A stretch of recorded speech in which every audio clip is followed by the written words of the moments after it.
बिस्मिल्लाहिर्रहमानिर्रहीम। अस्सलाम वालेकुम अज़ीज़ तलबा व सामीन, उम्मीद है आप सब ठीक ठाक होंगे, खैरियत से होंगे। आपके सामने उर्दू जमात नहम, और आज हम क्या करने वाले हैं, आज भी हम इसके नसर पारा की तशरीह करेंगे। इक़्तिबास की तशरीह भी कहते हैं उसे, नसर पारा की तशरीह कह सकते हैं उसे, पैराग्राफ भी कह दें, कोई इसमें इशू नहीं है।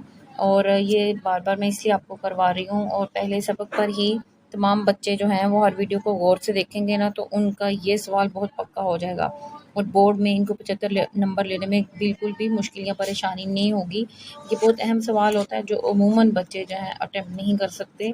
हिजरत नबी, और इसका आज हम किस पैराग्राफ की तशरीह करेंगे ये देखते हैं। ये है पैराग्राफ नंबर 1, ये 2, ये 3। इसके अंदर ज़ाहिर है इतना तो नहीं आता, 2-2.5 लाइनें ही आती हैं बस। तो लेकिन पैराग्राफ नंबर 3, और फिर ये अगले सफ़े पर आ जाएं, सफ़ा नंबर 3 पर। और यहाँ पे जो सबसे ऊपर पैराग्राफ है, ये कुफ़ार ने जब आप सल्लल्लाहु अलैहि वसल्लम के घर का मुहासरा किया। आज हम इस पैराग्राफ की तशरीह करेंगे, यहाँ से लेके यहाँ तक 2.5 लाइनें ही होंगी, ठीक है। तो चलते हैं अपनी तशरीह की तरफ। सबसे पहले आपको मैं बताऊं कि तशरीह करने का तरीक़ाकार क्या है। जब भी आप पेपर करें, चाहे कोई टेस्ट है, कोई भी चीज़ है, आपने पूरा ये नसर पारा नहीं लिखना होता। जो भी पेपर में आया है, आपने क्या लिखना है, सवाल नंबर देना है, कौन सा भी सवाल है। सवाल नंबर फ़र्ज़ करें 3 है, सवाल नंबर 3 लिखें, फिर लिखें कुफ़ार ने जब आप सल्लल्लाहु अलैहि वसल्लम के घर का मुहासरा। इतने अल्फाज काफ़ी हैं, पैराग्राफ की समझ आ जाती है एग्जामिनर को, चेकर को, उसको पता चल जाता है कि अच्छा ये वाला पैराग्राफ था। फिर आप डॉट डॉट डाल दें, ठीक। सारी तो 2.5 लाइनें ज़रूरी नहीं है, बस यहाँ डॉट डॉट डालें, इसके नीचे डॉट डॉट डालें, और फिर यहाँ पे इसकी एंडिंग वाली जो 4-5 अल्फाज है ना, वो लिख दें। पहले करारदाद हो चुकी थी, इतना लिख देंगे। सबसे पहला आपका काम ये होता है कि नसर पारा को आपने वहाँ पे ज़रूर लिखना है कि ये कौन सा नसर पारा है। फिर उसके बाद आप लिखेंगे ख़त कशीदा अल्फाज के मानी, जो कि आपको पता है ऐसे ऊपर ख़त डाला होगा। ये जो ऊपर लाइन होती है ना, इसको उर्दू में ख़त कहते हैं। तो लफ्ज़ के ऊपर लाइन होगी, वो ख़त कशीदा अल्फाज कहलाते हैं। तो आपने उनके मानी लिखने हैं। ये 4 आते हैं, तो इधर आप कोई भी 4 कर दे। करारदाद हो गया, और कुदरत ने उनको बेखबर कर दिया, आप उनको सोता छोड़कर बेखबर का कर दें। इसका मानी जो है वो पूछा जा सकता है। कोई से भी 4 होते हैं तो आपने उनके मानी लिखने हैं, ठीक है। बेखबर अल्फाज मानी लिखेंगे। फिर उसके बाद आप लोग लिखेंगे मार्कर से मुसन्निफ़ का नाम, और उसके आगे 2 डॉट डालें, रब्ता का जो निशान होता है, और फिर मौलाना शिबली नुमानी। उसके नीचे आप लोग लिखेंगे सबक का उन्वान, और वो आप दे देंगे हिजरत नबी सल्लल्लाहु अलैहि वसल्लम। फिर उसके बाद आपने तशरीह की हेडिंग देनी है, और तशरीह की हेडिंग में सबसे पहले क्या होगा वो हर वीडियो में मैं आपको बताती हूँ, और इंशाल्लाह यहाँ भी बताऊँगी कि आपने सबसे पहले मुसन्निफ़ का तारुफ़ लिखना है। मुसन्निफ़ के तारुफ़ में आप ये वाली सतूर लिखेंगी। शिबली शायर भी थे, लेकिन उनकी शोहरत का मदार उनकी नसर पर है। शिबली ने मुतनव्वे मौज़ूआत मसलन तारीख़, तनकीद, स्वान सीरत पर कलम उठाया, ठीक है। जोश बयान, इजाज़ व इख्तिसार उनके उसलूब बयां की नुमायाँ खुसूसियात हैं। ये इस तरह आप लिख दें। उसके बाद आप ये एक बात लिख दें, या इनमें से कोई एक स्किप करके आप ये लिख दें कि शिबली की अहम तसानीफ़ में से सीरतुन नबी सल्लल्लाहु अलैहि वसल्लम नहायत अहम है। और फिर बताएं कि इसमें आपने हिजरत नबी के वाक़यात को मुफस्सल बयान किया है। ये मुसन्निफ़ का तारुफ़ आपने देना ही देना है लाज़मी। तशरीह की हेडिंग देकर ही आप मुसन्निफ़ का तारुफ़ देंगे। फिर उसके बाद आपने क्या करना है, बताना है कि इस नसर पारा से पहले क्या बात हुई है। 2-3 लाइनों में हमने इस चीज़ को बयान करना होता है कि कुफ़ार ने जब आपके घर का मुहासरा किया। आपके घर का मुहासरा क्यों किया था? मुहासरा का मतलब घेरा, तो कुफ़ार ने क्यों किया था वो हमने बात बतानी है। तो फिर आइए अब तशरीह शुरू करते हैं। जी, ये आ गए ख़त कशीदा अल्फाज के मानी। मुहासरा का मतलब घेराव करना, घेरा करना।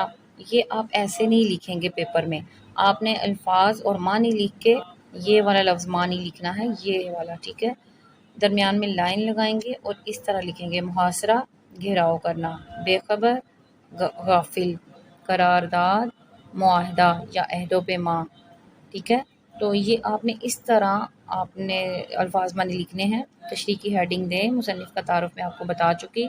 اب دیکھیں زیر تشریح عبارت میں، یعنی کہ جس عبارت کی تشریح کرنی ہے، یہ والی جس عبارت کی تشریح کرنی ہے اس میں مصنف بتاتے ہیں۔ اگر آپ کو یہ لگتا ہے کہ بہت مشکل لفظ ہے، اکثر بچے اس کو لکھنے میں غلطی بھی کرتے ہیں، تو پھر آپ یہ مت لکھیں، آپ اتنا ہی بتا دیں۔ مصنف بتاتے ہیں کہ ہجرت کی رات قریش کے مقررہ افراد تلواریں لیے حضور صلی اللہ علیہ وسلم کے قتل کے ارادے سے آپ کے گھر کا گھیراؤ کیے ہوئے تھے۔ میں نے آپ کو بتایا نا، آپ نے سب سے پہلے کیا چیز بتانی ہے کہ کفار نے آپ کے گھر کا محاصرہ کیا، کیوں کیا تھا؟ کیونکہ تلواریں لیے قتل کے ارادے سے وہاں موجود تھے، اور پھر وہ حضور صلی اللہ علیہ وآلہ وسلم کے گھر سے باہر تشریف لانے کا شدت سے انتظار کر رہے تھے۔ چونکہ اہل عرب عورتوں والے گھر میں داخل ہونا معیوب سمجھتے تھے، اس لیے وہ گھر کے اندر داخل نہیں ہو رہے تھے، باہر ہی رک کر آپ صلی اللہ علیہ وسلم کا انتظار کر رہے تھے۔ یہ ہو گیا محاصرے کے حوالے سے ابتدائی باتیں۔ اور پھر اب کیا اگلی لائن کیا ہے ہمارے پاس کہ رات زیادہ گزر گئی تو قدرت نے ان کو بے خبر کر دیا۔ اب یہاں پہ آپ دیکھیے اس کی تشریح، جب رات کافی گزر گئی تو محاصرہ کرنے والے افراد پر نیند غالب آ گئی اور وہ اونگنے لگے۔ آپ صلی اللہ علیہ وآلہ وسلم نے حالات کا جائزہ لیا تو تمام محاصرہ کرنے والے اشخاص سو رہے تھے۔ یہاں پہ آپ نے ایک حوالہ دے دینا ہے جو میں نے آپ لوگوں کے لیے نوٹ کیا ہے، وہ میں آپ کو دکھاتی ہوں کہ یہ دیکھیں،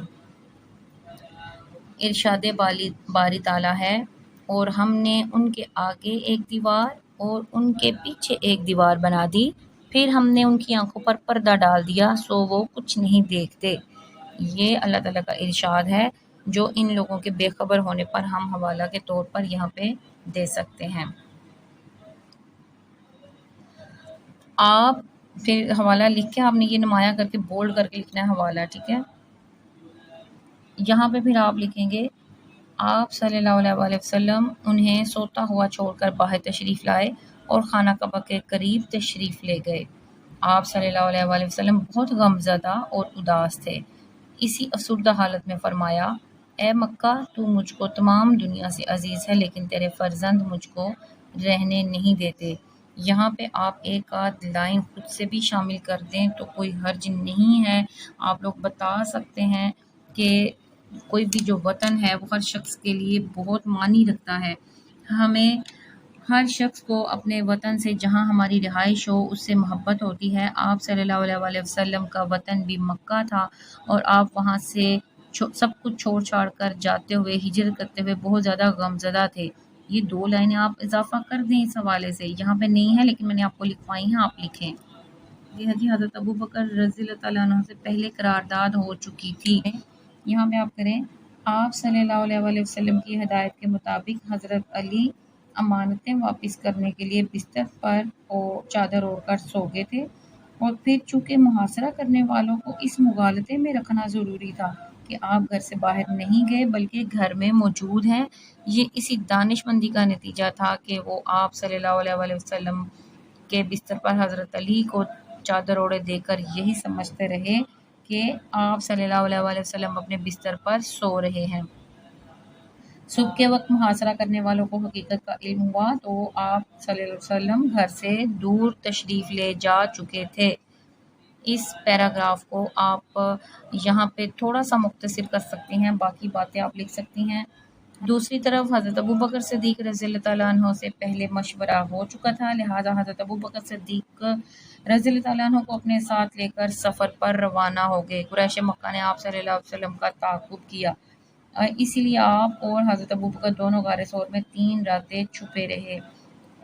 یہاں تک ہم نے یہ بات کرنی ہے کہ آپ غار میں حضرت ابوبکر کے ساتھ یہ معاہدہ ہوا تھا اور غار میں گزارا، اور پھر اس کے بعد آپ لوگ ایک لائن میں بتا دیں گے کہ سراقہ بن جہشم نے پیچھا تو کیا لیکن وہ طائب ہوا اور آپ خیریت سے مدینہ پہنچ گئے۔ اتنی بات آپ لکھ کے اس کو ختم کر دیں۔ اس ویڈیو کو لائک کیجئے اور کمنٹ کر کے بتائیے کہ آپ مزید کیا دیکھنا چاہتے ہیں نہم جماعت کے اردو کے حوالے سے، چاہے بی ایس کے حوالے سے، چاہے ایم ایس کے حوالے سے۔ آپ اردو کا کچھ بھی جاننا چاہتے ہیں تو ضرور بتائیے۔ ٹیک کیئر، اللہ حافظ۔